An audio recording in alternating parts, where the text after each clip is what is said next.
私の名前はみずほ、27歳。父が経営する食品関係の商社で事務をしています。私は幼い頃に病気で母を亡くしました。それ以来ずっと父と二人三脚の生活です。寂しさから反抗的な態度を取った時期もありました。喧嘩もしました。だけどそれも今ではいい思い出。父は私の自慢です。いつだって私の味方で、何よりもまず私の幸せを考えてくれる人だから。不器用なところもあるし、見た目はそれほど素敵な感じではないけれど、他のどんな男性より父を尊敬しています。私が父の会社への就職を決めたのも、大好きな父のそばで働きたいと本心から思ったからでした。公私ともに支え合う父と私。今回、そんな私たちのことを嘲笑う、とんでもない一家に出会いました。相手はなんと彼氏の両親。大好きになった人の親が、二人とも最低な思想の持ち主たちだったのです。おまけに妹さんも非常識で失礼の塊。私から見てまともなのは彼氏だけでした。結婚の挨拶の場で繰り広げられた悲しいやりとり。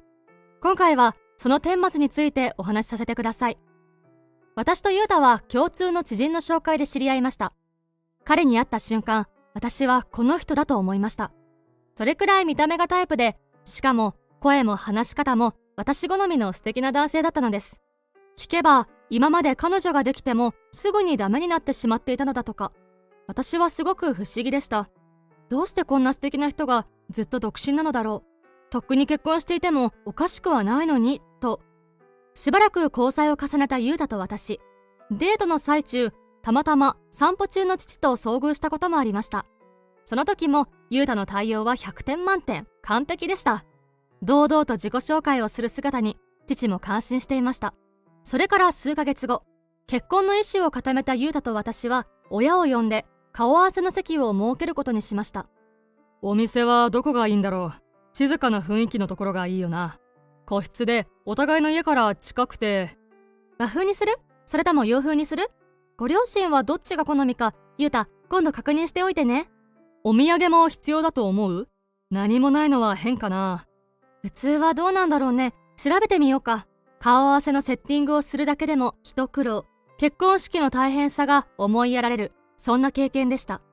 私たちはネットで評価が高かったある料亭を選び、季節の料理のコースを予約して当日を迎えました。これで準備万端。きっと素敵な会食になる。私はそう思って疑いませんでした。ですが、いざ蓋を開けてみたら、もう最悪。優太の両親の口の悪さに大いに傷つけられることになりました。優太の両親はまず、私が父子家庭で育ったことに驚いた様子でした。お母さんは目を丸くして、あらまあ、もしかして離婚ですか？嫌だわ。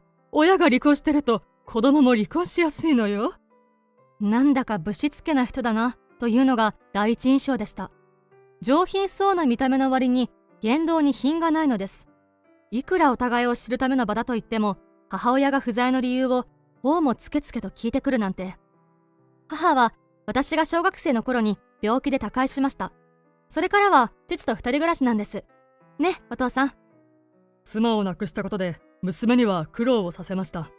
ですが、そのおかげか、しっかりした子に育ちました。そうですか。しかし、不死家庭ね。さぞ貧しかったのでしょうな。そんなお父さんの何気ないコメントに、優太も私も父もぎょっとしました。なんてことを言うんだろう。おい父さん、今のは失礼すぎるぞ。そうか？一般的な考えを述べたまでなんだがな。経済的弱者に決まってるだろう。不死家庭なんて。私もお父さんと同じ意見よ。それに、不死家庭で育った娘さんがまともだなんてちょっと思えないわ。優太のお父さんもお母さんも真顔でした。本気でそう思っているのがよくわかりました。まさか、ここまで露骨に嫌がられてしまうなんて。私が不安を覚えたその時でした。父が頭を下げて、お二人の気持ちはわかります。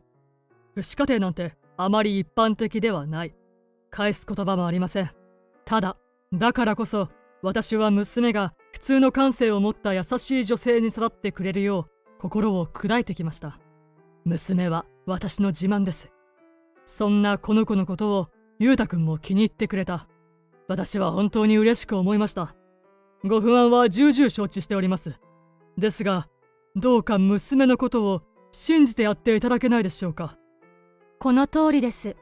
と頭を下げてくれたのです。私はついつい涙ぐんでしまいました。ここまで露骨に馬鹿にされたのに、それでも私の幸せを思って怒りもせずに頭まで下げて、この人の娘に生まれて本当によかった、そう心から思いました。でも雄太のご両親は知らん顔でした。そうおっしゃられましてもね。だって子供って両親が揃っていて初めて普通に育つものでしょ。欠損家庭で育った娘さんをもらってもな、メリットがないどころかデメリットがありそうだ。二人ともいい加減にしてくれ。何が普通だ、何がデメリットだ。失礼なことばかり言うな。おいおい雄太、頼むからこんな店で大声を出すな。私も母さんもお前のためを思って口を出すんだぞ。お父さんの言う通りよ。大事な息子が変な家族と関わり合って将来を台無しにしたら大変だもの。だからそういう非常識で失礼な言い方をするな。ああ、もう嫌になる。これだからうちの家族は。雄太はすっかり頭を抱えてしまいました。分別のないご両親の言動を恥ずかしく感じて仕方ない様子です。実は父も私も雄太からあらかじめ、うちの両親には少々変わったところがありますと聞かされていました。なので身構えていたのですが、まさかここまでとは。雄太が今まで未婚だった理由を知った気がしました。ところで瑞穂さんのお父様はお仕事は何を？私は不動産業を営んでおります。大した規模ではありませんが、おかげさまでなんとか生活できています。まあ、ということは自営業？父子家庭で自営業。これまた苦労の多そうな組み合わせですこと。うちは違いますよ。夫は大手商社に勤めていて、若い頃から国内外を忙しく飛び回っていたんですの。雄太のお母さんの言い方に悪気はなさそうでした。本心から自分の家族を自慢に思っているのでしょう。おかげさまで私は専業主婦として家を守ることに集中できました。子供たちも立派に育ちましたわ。そこの雄太は学問優秀で、在学中に自分の会社を立ち上げてしまうくらい才能にあふれておりますし、後から来る娘もちょっとわがままでこだわりが強い傾向にありますけど、素直なとてもいい子です。ところでお父さんと瑞穂さんはお住まいは？父子家庭ですから、やっぱり安いアパートにでも？おい父さん、頼むから偏ったものの見方をするなよ。この世の父子家庭をみんな敵に回すつもりか？いいんだよ裕太くん、ありがとう。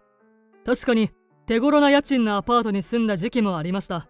今は私たちは一等地に立派な家を構えてるんですの。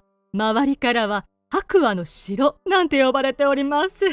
庭でバーベキューをしたり、ホームパーティーを開いたり、同じ町内の中でもかなり目立ってるんですのよ。家内は地域のまとめ役のような存在でしてね。おかげで私は家のことを任せて全力で働いていられる。二親が健在というのはつくづく幸せなことですな。逆にお宅の苦労を思うと同情を禁じ得ませんよ。痛み入りますと頭を下げる父。どんなに差別的な言葉を浴びせられても動じる様子はありません。一方、私の心はもうズタズタ。父の背中に隠れて何とか自分を守っている、そんな状態でした。不意に部屋の外が騒がしくなって襖が勢いよく開きました。立っていたのは派手な髪色の若い女性。ごめん、待った？もう飲み始めてんの？久しぶりに会った友達と話し込んじゃって。まるでサークルの飲み会にでも参加するようなノリ。かなり遅れてやってきたのは雄太の妹愛梨でした。私が恐れていた通り、愛梨もまた両親に負けず劣らず、非常識で差別的で傲慢な感性の持ち主のようでした。あれ？そっちの二人って誰？会ったことあった？愛梨、お兄ちゃんと交際している瑞穂さんよ。お隣はお父様。今日はお互いのご挨拶の席なのよ。あ、そうだったっけ？完璧に忘れてた。てか、お兄ちゃん大丈夫？めっちゃ顔色悪くない？悪いとすれば誰のせいなのかは明白です。当の愛梨は父と私への挨拶もそこそこに飲み食いを始めました。派手な見た目の割にというか、お腹を空かせた子供がやっと食事にありついたような汚い食べ方でした。しかも猛然と食事をしながら愛梨はチラチラと私たちの方を見てきます。品定めする目つきでした。なんて言うんだろ。なんだか貧乏くさい感じ。お姉ちゃん大丈夫？マジでこんなのと結婚すんの？愛理、その失礼な口の利き方を改めろと何度言ったら。父さんも母さんも注意しろよ。女の子は少しくらい奔放なところがあった方が可愛げがあるものよ。愛理はこれでいいの。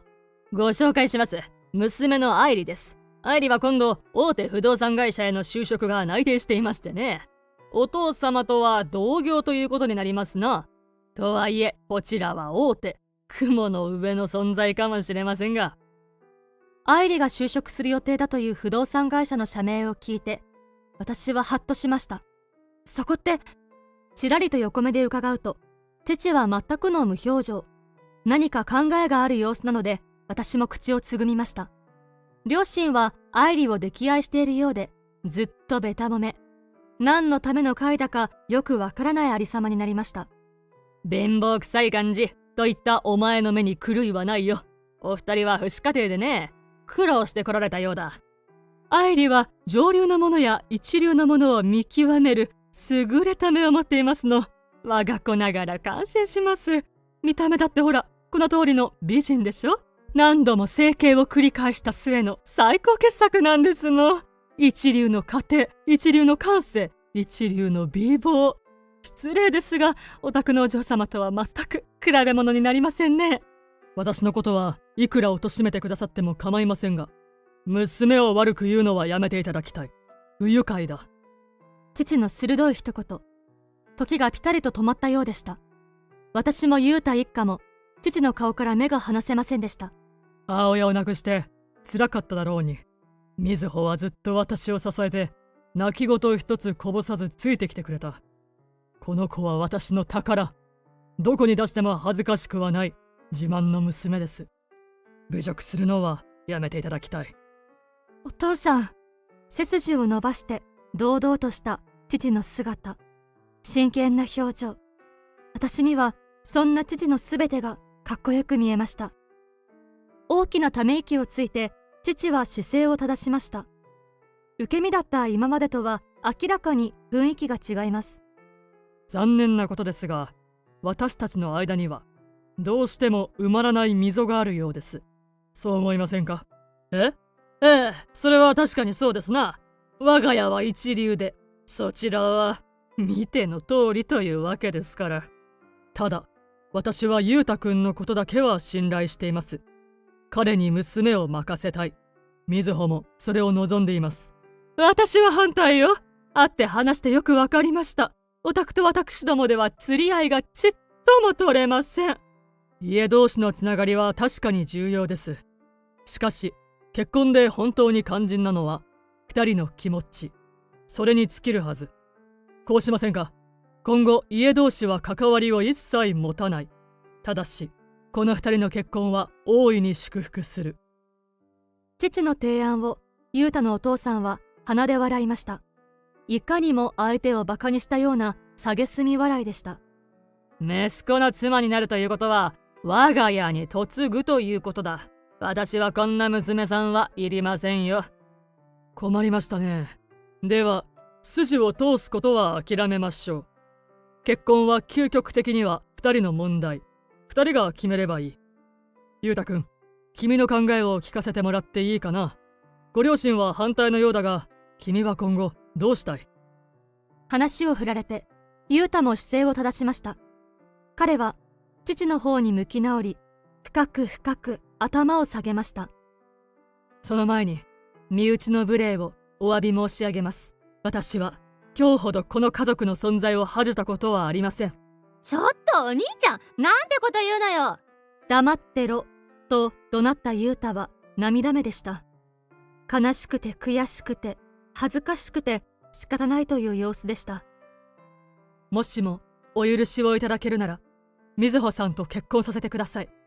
彼女を幸せにしてみせます。お父さんが大切になさってきたのと同じくらい、今度は私が瑞穂さんを大切にします。お願いします。裕太くん、ありがとう。そう言ってくれると思っていたよ。みずほのこと、よろしくお願いします。深く頭を下げ合う父と雄太。私も頭を下げました。私を思う二人の気持ちがありがたくて幸せでした。ただ、雄太の両親が黙っているはずはありません。待て待てとお父さんは片膝を立てて怒鳴りました。こっちは結婚も許すつもりはないぞ。そんな程度の低い娘なんぞ欲しくないと言ったはずだ。それはよかった。私も大事な娘をあなたの家に預けるつもりは毛頭ありません。絶対にごめんです。ああ、それと、そっちの愛理さんだったかな。我が社には必要ありません。内定は取り消します。は？父が名刺を取り出すと、かわいそうに、雄太の両親はみるみる青くなっていきました。無理もありません。愛理が就職する予定だった大手不動産会社。そこは、私の父が経営する会社だったのですから。そんな。でもさっきあなた、自分の会社は大した規模じゃないとかなんとか言いませんでした？奥さんはご存じないのかもしれませんね。世の中に、うちは大企業ですなんていう社長はいませんよ。そんな傲慢な人がいるなら、お目にかかりたいです。そう言いながら立ち上がる父。そろそろお開きです。私も雄太も父に続きました。雄太一家は大慌て。ちょっと待ってよ、おじさん。じゃなかった、社長さん。ねえ、私、クビってこと？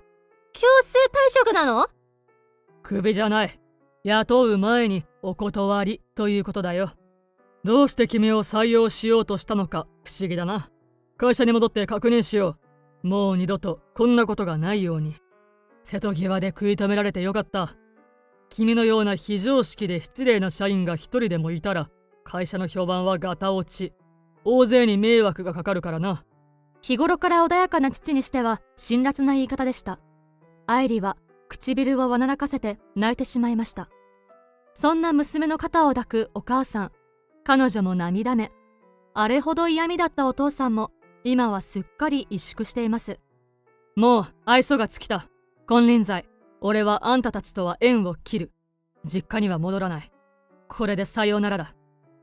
そんな、雄太待って、考え直して。ここの支払いは私が済ませておきます。それでは。部屋を出る前、私は振り返って3人に一礼しました。愛理も両親もまるで魂が抜けたかのようでした。その後、内定を取り消された愛理は大荒れ。時期になって無駄遣いを繰り返したそうです。心の傷を埋めるためにホスト通いを繰り返し、キャストに貢ぎまくって借金までしたのだとか。しかも、親のカードを盗んで、キャスト数人と海外へ旅行に出かけ、現地で豪遊して数百万円も散財。両親の貯金はほとんどなくなってしまい、最後には家を売って支払いに充てるしかなくなりました。その後は安いアパートで3人暮らし、喧嘩の絶えない毎日を送っているようです。一方、雄太と私の生活は順調そのもの。ささやかな結婚式も挙げました。父の会社と雄太の会社で業務提携もして、企業全体の競争力もアップ。まさに前途洋々です。